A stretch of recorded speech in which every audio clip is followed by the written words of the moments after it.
कुकू की मम्मा 3 दिन से बीमार थी। उसे तेज बुखार था। जंगल में बारिश हो रही थी और ऐसे बारिश के मौसम में रानू चिड़िया का बेटा कुकू अकेला अपनी माँ के लिए दाना लेने निकला हुआ था। वो कौवे के दरवाजे पर दस्तक देता है। क्या बात है बेटा, बताओ। अंकल, आपने दाना लेने कब जाना है? मुझे भी अपने साथ ले जाए। बेटा, ऐसे मौसम में दाना लेने कौन जाएगा? मेरे घर में तो दाना है। अच्छा, मुझे अकेले जाने से डर लग रहा था। कुकू ऐसे कहते हुए वहाँ से चला जाता है। तोते अंकल, मम्मा को 3 दिन से बुखार है। आप दाना लेने मुझे भी अपने साथ ले जाएं। बेटा, मेरे पास तो घर में भोजन है। अंकल, मुझे भी उस भोजन में से थोड़ा सा भोजन दे दें। मेरी मम्मा बीमार है। बेटा, हम तोते इन दिनों लाल मिर्ची खाते हैं, लेकिन आप सब पक्षी लाल मिर्ची नहीं खा सकते और मेरे पास घर में लाल मिर्ची के सिवा कुछ नहीं है। दाना कहाँ से मिलेगा मुझे, आप बता दें। यहाँ से सीधे जाओ, मुझे पेड़ों की दूसरी तरफ मैदान है और मैदान में गेहूँ या चावल का दाना मिलता है। कुकू उड़ता है और घने जंगल से गुजरता हुआ ऊंचे पेड़ों की तरफ जाता है। रास्ते में उसे एक छोटा सा कबूतर का बच्चा जमीन पर झाड़ियों में फंसा हुआ दिखाई देता है। कुकू उस बच्चे के पास जाता है। मेरा कीकी न जाने कहाँ चला गया। पति जी, एक बार दोबारा जंगल जाएं, कहीं मेरा बेटा बारिश के कारण झाड़ियों में न फंस गया हो। मैं 2 बार पूरा जंगल घूम कर आया हूँ, लेकिन मुझे कहीं भी कीकी दिखाई नहीं दिया। चुप कर जाओ लूसी, चुप कर जाओ। शायद अब हमारा बेटा कभी लौट कर वापिस नहीं आएगा। दोनों पति पत्नी उदास बैठे हुए थे। कुकू कीकी को झाड़ियों से बाहर निकालता है। कीकी, आप यहाँ कैसे फंस गए थे? मैं बारिश में नहाने घर से निकला था कि तेज हवा मुझे यहाँ ले आई। मैं कब से मदद की गुहार लगा रहा था। चले, मैं आपको आपके घर तक छोड़ देता हूँ। कुकू कीकी को साथ लेकर उसके घर जाता है। अपने बेटे को जिंदा देखकर कबूतर और कबूतरी बहुत खुश होते हैं। मम्मा, अगर कुकू वहाँ ना आता तो मैं कभी भी झाड़ियों से निकल ना पाता। बेटा, आप जंगल क्या करने गए थे? आंटी, मेरी मम्मा बीमार है। मैं सुबह से दाना ढूंढ रहा हूँ और दाना ढूंढते ढूंढते मैं घने जंगल तक पहुँच गया। चिंता ना करो बेटा, मैं आपको अभी दाना देता हूँ। फिर कबूतर कुकू को दानों से भरी एक थैली दे देता है। ये दाना आप घर ले जाएं और अपनी मम्मा से कहना कि जब बारिश रुकेगी तो मैं आऊँगा। कुकू वो दाना लेता है और अपने घर वापस चला जाता है। बेटा कुकू, ये दाना आपने कहाँ से लिया है? कुकू अपनी मम्मा को सारी बात बताता है। मम्मा, जब मैं कीकी को साथ लेकर उसके घर गया तो कबूतर अंकल ने मुझे ये दाना दिया। शाबाश बेटा, ऐसे ही हमेशा दूसरों की मदद करते रहना। दूसरों की मदद करने से हमारी अपनी मुश्किलें भी आसान हो जाती हैं। मम्मा, कबूतर अंकल जब बारिश रुकेगी तो हमारे घर आएंगे। शाम हो जाती है और फिर शाम के बाद लूसी कबूतरी और कबूतर रानू चिड़िया के घर आते हैं। चिड़िया बहन, आप इतनी बीमार हैं और हमें किसी ने बताया ही नहीं। मैंने कुकू से कहा भी था कि आपको जाकर बता दे, लेकिन शायद कुकू भूल गया। लूसी, आप रानू का ख्याल रखें और मैं बुलबुल डॉक्टर को बुला कर लाता हूँ। बारिश पहले से थोड़ी कम थी, इसलिए कबूतर को उड़ने में आसानी थी। रास्ते में गोरी कौवी कबूतर से कहती है, कबूतर कबूतर, तुम कहाँ जा रहे हो? रानू चिड़िया को तेज बुखार है। मैं रानू चिड़िया की दवा लेने बुलबुल के पास जा रहा हूँ। दफा करो उस छोटी चिड़िया को, वो कौन सा तुम्हारे किसी काम आएगी। गोरी, हम सब एक जंगल में रहते हैं और हमें एक दूसरे की जरूरत पड़ जाती है। अभी आज ही चिड़िया के बेटे कुकू ने मेरे बेटे की जान बचाई है। तो फिर जाओ और नौकर बनकर काम करो रानू चिड़िया के, मुझे क्या। कबूतर गोरी कौवी की बातों में नहीं आता और बुलबुल की तरफ चला जाता है। बुलबुल के घर को बाहर से ताला लगा हुआ था। कबूतर बुलबुल के घर के पास जाकर पेड़ की डाल पर बैठ जाता है। न जाने कब बारिश रुकेगी, कब बुलबुल आएगी, अब मैं क्या करूं? कबूतर ऐसे सोचता है। थोड़ी देर बाद बुलबुल आ जाती है। वो अपना छाता एक तरफ रखती है और घर का दरवाजा खोलती है। कबूतर बुलबुल के घर में चला जाता है। बुलबुल डॉक्टर, आप कहाँ थी? चिड़ रानी के सर में बहुत दर्द था, मैं उसे दवा देने गई थी। फिर कबूतर बुलबुल डॉक्टर से रानू चिड़िया के बुखार की दवा लेता है और वापस चला जाता है। चिड़िया के घर जाकर कबूतर बुखार दूर करने वाली दवा के कुछ कतरे चिड़िया के मुंह में डालता है। अंकल, मेरी मम्मा ठीक हो जाएंगी ना? हाँ बेटा, आपकी मम्मा सुबह तक ठीक हो जाएंगी। भूसी ने घर की अच्छी तरह सफाई कर दी थी। रानो बहन, अब हम चलते हैं, हमारा बेटा कीकी घर में अकेला है। बहुत बहुत शुक्रिया, आप दोनों ने मेरी मदद की। शुक्रिया तो कुकू का, जिसने कीकी की जान भी बचाई और हमें बताया भी कि आप बीमार हो। फिर कबूतर और कबूतरी वहाँ से चले जाते हैं। मम्मा सॉरी, मैं आपकी दवा ना ला सका। बेटा, ये सब आपकी वजह से ही हुआ है। जो नेकी आपने कीकी के साथ की, उसी के बदले में ऊपर वाले ने हमारे लिए भी मदद भेज दी।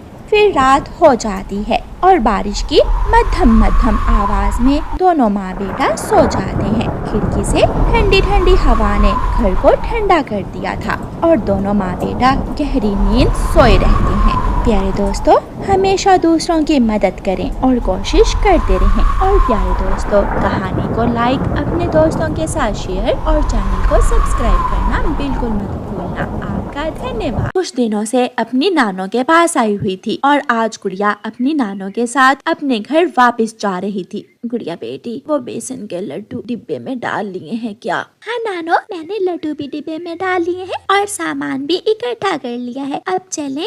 रुको, मैं अपना छाता उठा लूं। लेकिन नानो, मौसम तो साफ है, कौन सा बारिश हो रही है? बेटी, आजकल के मौसम का क्या पता कि कब बारिश शुरू हो जाए। गुड़िया और उसकी नानो अपने घर से बाहर निकलती हैं और वहाँ से चलती हैं। रास्ते में गुड़िया और उसकी नानो एक जगह रुकती हैं। वो नदी से ठंडा पानी पीती हैं, थोड़ा आराम करती हैं। नानो, ये कौन सा जंगल है? गुड़िया बेटी, ये फूलों वाला जंगल है। इस जंगल के फूल दूर दूर तक मशहूर हैं। नानो, मुझे ये जंगल बहुत अच्छा लगा, अब चलें? हाँ बेटी, पानी भी पी लिया, आराम भी कर लिया, अब हमें जाना ही चाहिए। नानो और गुड़िया फिर से उड़ती हैं। जब वो अपने जंगल में पहुंचती हैं, तो बारिश शुरू हो जाती है और गुड़िया की नानो के पंख से छाता छूट जाता है। तेज हवा गुड़िया की नानो का छाता उड़ाकर ले जाती है। नानो, हमारा छाता तो गया, अब हमें क्या करना होगा? बेटी, वो सामने किसी का घर है, हम थोड़ी देर वहाँ रुक जाती हैं और जब बारिश रुकेगी तो फिर अपने घर चली जाएंगी। फिर गुड़िया और उसकी नानो उस घर के दरवाजे पर आकर दस्तक देती हैं। बूढ़ी माँ जी, बताएं क्या काम है? बेटी, हम जा रही थी कि बारिश शुरू हो गई, थोड़ी देर तुम्हारे घर में आश्रय लेने आए हैं। गोरी कव्वी गुड़िया और उसकी नानो को अपने घर में ले जाती है। लाए लाए, अपना सामान मुझे दे, मैं वहाँ रख देता हूँ। कालू कौवा गुड़िया से उसका लड्डुओं वाला डिब्बा पकड़ता है और रसोई में जाकर डिब्बे से लड्डू निकाल लेता है। कव्वी बेटी, मुझे आपसे मिलकर बहुत खुशी हुई। माँ जी, आप हमेशा मुझे याद रखोगी, क्योंकि जो कोई भी मुझसे मिलता है वो हमेशा मुझे याद रखता है। थोड़ी देर बाद बारिश रुक जाती है। नानो, बारिश तो रुक गई है, अब हमें अपने घर जाना चाहिए। हाँ बेटी, चलो चलें। अंकल, मेरा डिब्बा और सामान ला दें। कालू कौवा खाली डिब्बा और गुड़िया का सामान उन्हें दे देता है और गुड़िया अपनी नानो के साथ वहाँ से चली जाती है। घर जाकर गुड़िया की नानो अपनी बेटी गुड़िया की मम्मा से कहती है, भूजो तो, मैं अपनी बेटी रानो के लिए क्या लाई हूँ? बेसन के लड्डू, है ना माँ? मम्मा, आपको कैसे पता चला? मुझे पता है, आपकी नानो को मालूम है कि मुझे बेसन के लड्डू बहुत पसंद हैं। गुड़िया की मम्मा डिब्बा खोलती है तो डिब्बा अंदर से खाली था। माँ, डिब्बा तो खाली है, इसमें तो कुछ भी नहीं है। ये कैसे हो सकता है? मैंने अपने हाथों से डिब्बे में 5 लड्डू रखे थे। गुड़िया बेटी, इसका मतलब वो कौवे जहाँ हम थोड़ी देर के लिए रुके थे, उन्होंने हमारे डिब्बे से लड्डू निकाल लिए हैं। गुड़िया बेटी, क्या आप कौवों के घर में रुकी थी? हाँ मम्मा।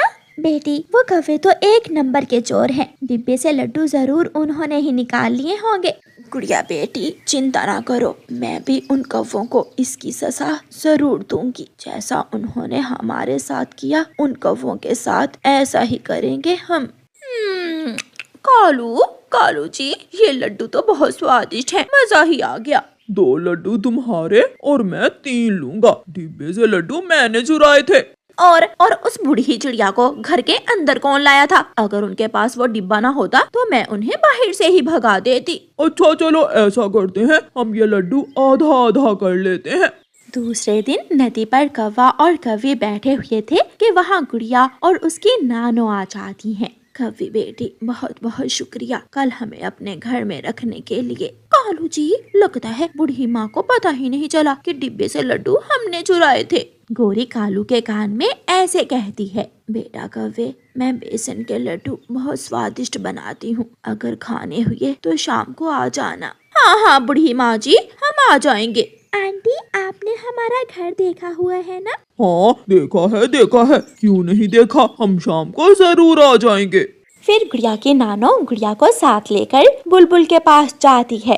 बुलबुल बेटी, मुझे पेट खराब करने वाली दवा तो दे दो। माँ जी, मेरे पास उन फूलों का रस तो खत्म हो गया है जिनसे पेट खराब होता है। हाँ, पहाड़ों के पास वो लाल बीज आसानी से मिल जाएंगे। नानो, तो फिर चलें, हम पहाड़ों पर जाती हैं।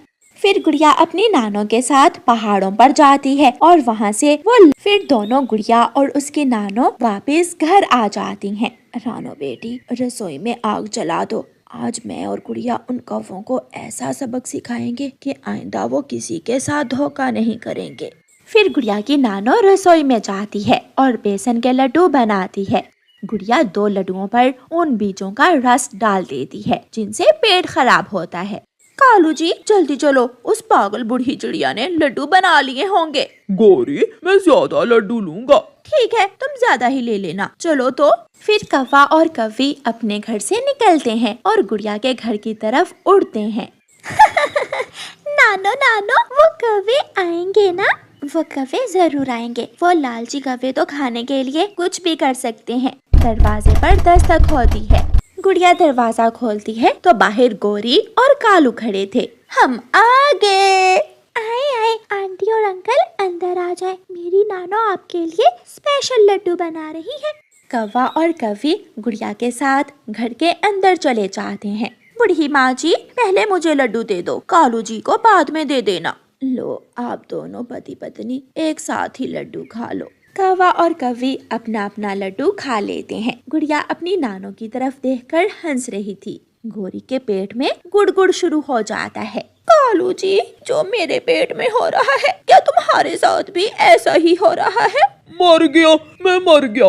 गोरी भाग, जल्दी भाग, मुझे शौचालय जाना है। फिर क्या था, कौवा और कव्वी वहाँ से भाग जाते हैं। कौवा शौचालय जाता तो कव्वी बाहर बैठ जाती और जब कौवा बाहर आता तो कव्वी शौचालय चली जाती। अपने घर के बाहर बैठी गुड़िया और उसके नानो कौवों को देखकर हंस रही थी।